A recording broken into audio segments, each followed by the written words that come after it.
Hello, my dear kids. Welcome back in your Pathshala. This is me, Ajay sir. Today we are going to present sorting material into groups. It means types of material. आज हम लोग आपको explain करेंगे material के different types, कितने तरीके के materials होते हैं, साथ ही साथ उनकी क्या प्रॉपर्टीज होती है जिससे कि आप इजीली आइडेंटिफाई कर पाएंगे डिफरेंट टाइप्स के मटेरियल को। और आई गारंटी कि आप इस लेक्चर को देखने के बाद बिल्कुल इजी वे में मटेरियल को समझ पाएंगे। ये फर्स्ट पार्ट है, इसके बाद इसका सेकेंड पार्ट भी हम लोग आपके लिए लेके आएंगे। तो एंजॉय कीजिए लेक्चर को। Let's start. Hello dear learners, myself Anu. I am your science teacher. I'll teach you chapter number 4, sorting materials into groups. ये आपका चैप्टर नंबर 4 है, sorting materials into groups. sorting का मतलब क्या होता है? sorting का मतलब होता है चुनना। मतलब कि हम क्या करेंगे, सारे मटेरियल्स को ग्रुप्स में अलग अलग डिवाइड करेंगे। जितने भी मटेरियल्स होते हैं हमारे एनवायरनमेंट में, हमारे सराउंडिंग्स में, उसको अलग अलग चुनेंगे, हम सेलेक्ट करेंगे और उनको ग्रुप्स में डिवाइड कर देंगे। नंबर 1 टॉपिक है हमारा objects around us. Objects around us का मतलब क्या होता है? हमारे आसपास के ऑब्जेक्ट्स। अब आप अपने आसपास के ऑब्जेक्ट्स देख लीजिए, मैं अपने आसपास के ऑब्जेक्ट्स देख लेती हूँ। जैसे कि ब्लैक बोर्ड है मेरे आसपास, मार्कर है, टेबल है, ट्यूबलाइट है। ठीक है, सबके फंक्शंस अलग अलग हैं। मार्कर मैं लिखने में यूज करती हूँ, टेबल पे मेरी मार्कर्स रखे हैं, बुक्स रखी है, और जो हमारी ट्यूबलाइट है वो क्या करती है, हमें लाइट दे रही है। सब क्या है, अलग अलग मटेरियल से भी बने हुए हैं। जो हमारा मार्कर है वो प्लास्टिक से बना हुआ है, जो हमारी टेबल है वो वुड की बनी हुई है, जो हमारी ट्यूबलाइट है वो ग्लास की बनी हुई है। तो इससे हम क्या कंक्लूजन निकालेंगे कि जो ऑब्जेक्ट्स होते हैं वो उनकी जो शेप्स होती हैं हैव डिफरेंट शेप्स। मतलब सबकी शेप्स डिफरेंट होती हैं। जितने भी ऑब्जेक्ट हैं सब एक शेप के तो नहीं हो सकते ना। मान लीजिए मार्कर यही अलग शेप का है, ब्लैक बोर्ड अलग शेप का है, टेबल अलग शेप का है। ठीक है, तो इससे एक कंक्लूजन तो निकला कि जो हमारे ऑब्जेक्ट्स होते हैं उनकी शेप्स डिफरेंट होती है। Number 2 is different colours. सबका कलर्स क्या होता है, डिफरेंट होता है। सब एक कलर के तो नहीं होते हैं, सबका कलर क्या होता है, अलग अलग होता है। थर्ड है हैव डिफरेंट यूजेस। सबके यूज भी अलग अलग है। मैंने जैसे आपको भी बताया कि ब्लैक बोर्ड का यूज अलग है, मार्कर का यूज अलग है, या कोई भी और चीज ले लीजिए, जितने भी आसपास हमारे ऑब्जेक्ट्स होते हैं सबका यूज अलग अलग है। Okay, understood. ये 3 चीज आपको समझ में आ गई होंगी। जो हमारे ऑब्जेक्ट्स हैं उनमें क्या होता है, उनके डिफरेंट यूजेस होते हैं, डिफरेंट कलर्स होते हैं और डिफरेंट शेप्स होती है।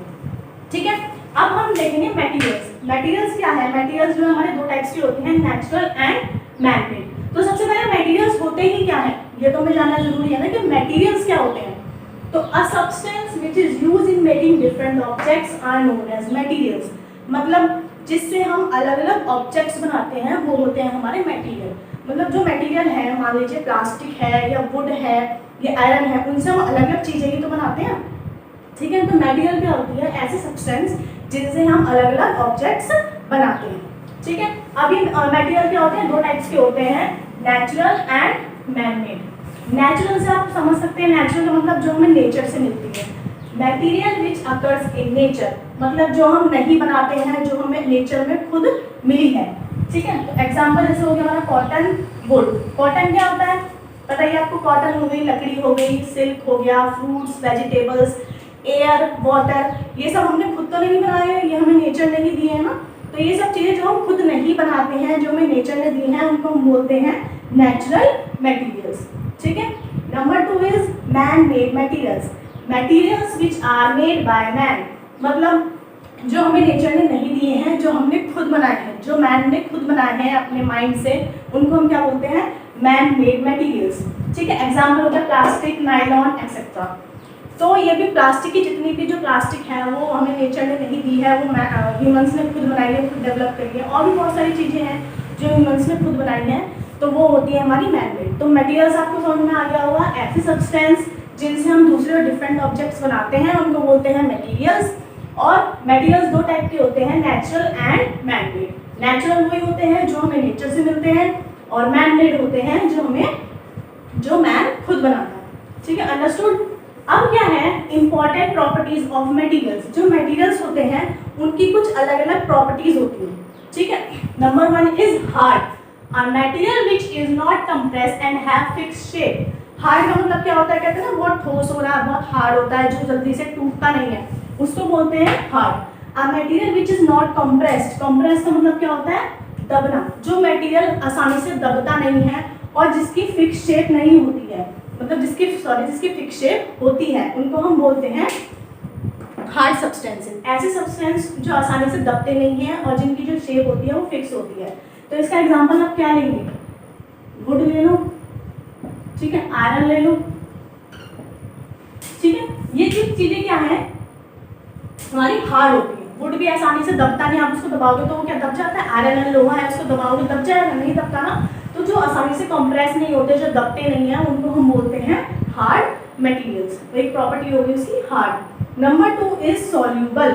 सॉल्यूबल का मतलब क्या होता है, a substance which dissolve in water. ऐसे सब्सटेंस जो वाटर में डिसॉल्व हो जाते हैं, वाटर में घुल जाते हैं। डिसॉल्व का मतलब होता है घुलना, ठीक है। ऐसे सब्सटेंस जो पानी के अंदर घुल जाते हैं उनको बोलते हैं हम सॉल्यूबल। ऐसा अब आपको एग्जांपल अपने माइंड में सोचिए कि क्या ऐसी चीजें हैं जो वाटर में डिसॉल्व हो जाती हैं। क्या है ऐसी चीजें, पानी में क्या ऐसी चीजें होती हैं डिसॉल्व हो जाती हैं। शुगर मिलाते हो, चीनी पानी में डिसॉल्व हो जाती है। सॉल्ट मिलाते हो, पानी में डिसॉल्व हो जाता है। तो हम यहाँ लिख देंगे सॉल्ट प्लस वाटर या शुगर प्लस वाटर, ठीक है। तो सॉल्युबल का मतलब क्या हो गया, ऐसी चीजें जो वाटर में घुल जाती हैं उनको हम बोलते हैं soluble substances. Number 3 is insoluble substances. Insoluble का मतलब क्या होता है, ऐसे सब्सटेंस जो पानी में डिसॉल्व नहीं होते हैं। A substance which does not dissolve in water, समझ गए। अभी सॉल्युबल क्या पढ़ा था, जो पानी में डिसॉल्व हो जाते हैं। इनसॉल्युबल क्या था, जो पानी में डिसॉल्व नहीं होते हैं। तो इसका एग्जांपल क्या लिखेंगे आप, इसका एग्जांपल है हमारा सैंड या फिर मड प्लस वाटर। जो मिट्टी होती है वो पानी में कभी भी डिसॉल्व नहीं होती। कभी भी आपने देखी होगी कि पानी में डिसॉल्व नहीं होती है। जब आप पानी में देखोगे वो नीचे सेटल डाउन हो जाती है, ठीक है, नीचे डिसॉल्व सेटल डाउन हो जाएगी, पानी में कभी डिसॉल्व नहीं होती है, ठीक है। Number 4 is lustrous. लस्ट्रस क्या होता है, लस्ट्रस का मतलब होता है शाइन, शाइनी, मतलब a shine on the surface of some materials. ऐसे कुछ मटेरियल्स होते हैं जिनके ऊपर शाइन होती है, जो चमकदार होते हैं, उनको हम बोलते हैं लस्ट्रस, ठीक है। इसका एग्जांपल आप ले सकते हो, गोल्ड हो गया, सिल्वर हो गया, इनके ऊपर क्या होती है, हमारी शाइन होती है। तो ऐसे सब्सटेंस, ऐसे मटेरियल्स जिस पे शाइन होती है वो हमारे क्या होते हैं, lustrous materials. Number 5 is opaque materials. Opaque materials क्या होते हैं, a substance through which light can not pass. ऐसे सब्सटेंस जिसके पार लाइट पास नहीं हो सकती। आप एग्जांपल ले लीजिए, दीवार है, मान लीजिए ब्लैक बोर्ड है, आप इसके पीछे का देख सकते हैं, नहीं देख सकते ना, यानी कि इसके पीछे लाइट पास नहीं हो रही है। तो ऐसे मटेरियल्स जिनके पीछे लाइट पास नहीं होती है वो क्या होते हैं, हमारे ओपेक मटेरियल्स, ठीक है। आप ये इसका एग्जांपल आप ये सोच लीजिए कि दीवार के आसपास कभी लाइट पास नहीं हो सकती, मतलब इस दीवार के पीछे जो खड़ा हुआ वो मेरे को नहीं देख सकता, मैं जो दीवार के पीछे खड़ा हुआ उसको नहीं देख सकती, ठीक है। तो ये होते हैं हमारे ओपेक मटेरियल्स। सो स्टूडेंट्स, ये हमारी कुछ प्रॉपर्टीज थी मटेरियल्स की, अभी थोड़ी बहुत और रह गई हैं, वो मैं आपको नेक्स्ट लेक्चर में एक्सप्लेन करूंगी, ओके। तो आप इसको अच्छे से समझ लीजिए, नोट डाउन कर लीजिए, ओके। Thank you. तो फ्रेंड्स, कैसी लगी आप लोगों को ये वीडियो? आई होप आप लोगों को ये वीडियो बहुत पसंद आया होगा। मैम ने आपको सारी चीज़ें बहुत अच्छी तरीके से एक्सप्लेन करने की कोशिश की है, कितने टाइप्स की मटेरियल होते हैं, क्या उनकी प्रॉपर्टीज़ होती है।